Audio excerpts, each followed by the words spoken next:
अस्सलाम वालेकुम दोस्तों, अमेजिंग वीडियो में खुश आमदीद। आज हम बात करेंगे पट्ठों में दर्द का रहना।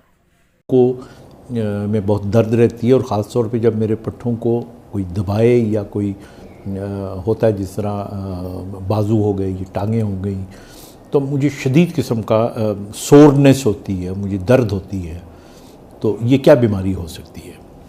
देखिए, इसको मैं मुख्तसरन आपको बताऊं कि इसको मेडिकल ज़ुबान में हम माइल्जिया कहते हैं।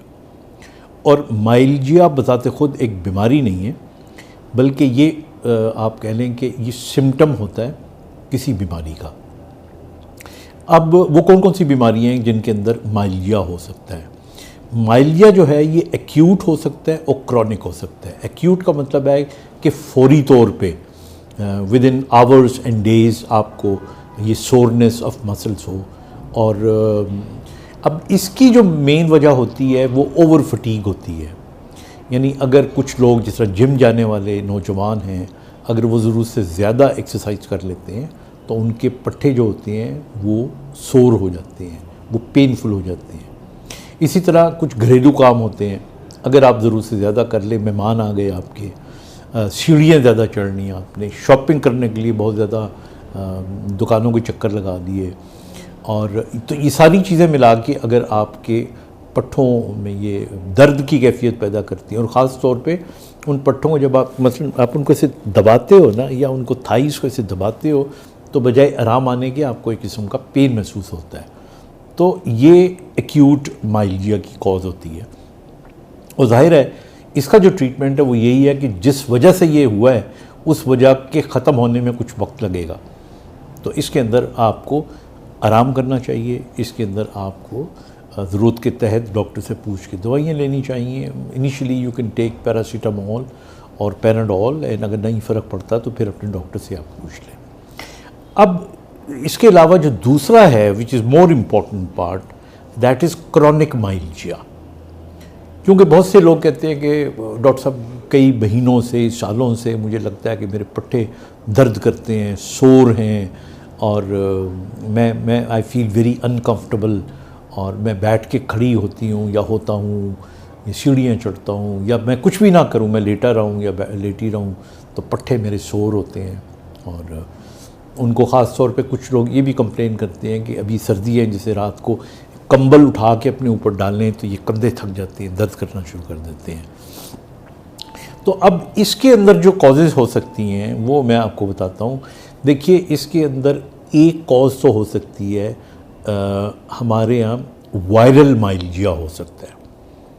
यानी कुछ वायरसेस जो कि गले की हो सकती है, जो चेस्ट की हो सकती हैं, या किसी भी जिस्म के हिस्से की हो सकती हैं, उसके साइड इफ़ेक्ट के तौर पे मसल्स हमारे जो हैं वो इस किस्म के दुखना शुरू कर देते हैं। तो एक तो ये वजह है। एक और वजह आजकल आपको जब से देखा है कोविड आई है तो आपने वैक्सीन लगाई है, तो किसी भी वैक्सीनेशन के बाद भी कुछ अरसे के लिए क्रोनिक माइल्जिया हो सकता है। फिर इसी तरह हमारे यहाँ बहुत सी ऑटो इम्यून डिजीज़ हैं, जिनमें रूमेटॉइड आर्थराइटिस है, SLE है, या वगैरह वगैरह, मैं मोटे मोटे नाम नहीं ले रहा। तो वो जो ऑटो इम्यून बीमारियाँ होती हैं उनके अंदर भी माइल्जिया होने का इम्कान होता है। फिर हमारे यहाँ कुछ दवाइयाँ ऐसी हैं, और एक बड़ी कॉमन दवाई जो आजकल हम सब में से बहुत से लोग इस्तेमाल करते हैं, स्टैटिन। स्टैटिन होती है जो हमारी फैट्स को कम करने के लिए हम खाते हैं, हार्ट से बचने के लिए, बीमारी से बचने के लिए। तो स्टैटिन खाने वाले जो लोग होते हैं वो भी ऑब्ज़र्व करेंगे कि उनके पट्ठों के अंदर बग़ैर किसी वजह के ये माइल्जिया होता है। सो ये भी एक बहुत बड़ी वजह। फिर हमारे यहाँ कुछ और मेडिसिन हैं, मिसाल के तौर पे कुछ एंटीबायोटिक्स होती हैं। जब आप वो एंटीबायोटिक्स लेते हो तो उसकी वजह से आपके पट्ठों के अंदर सोरनेस आ जाती है। तो ये बहुत सारी वजूहात हो सकती हैं, लेकिन आप एक चीज़ ध्यान में रखें कि अगर आपको माइल्जिया हो रहा है तो it is very important to go to your doctor and find out कि कॉज क्या है। क्योंकि एक्यूट माइल्जिया में तो ठीक है, मैं नाम नहीं लेना चाह रहा, लेकिन मैं वैसे आपको बताता हूँ कि मैं पाकिस्तान जो क्रिकेट बोर्ड है उसका जो मेडिकल साइड है उसको मैं देखता रहा हूँ। और मुझे एक बहुत बड़े क्रिकेटर थे, तो उनको जब मैंने मुझे कहा गया कि इनको एग्ज़ामिन करें, ये बड़ी सुस्त हो रहे हैं, तो इसलिए हमने इनकी जो प्रैक्टिस है वो और ज़्यादा बढ़ा दी है ताकि इनमें चुस्ती आए।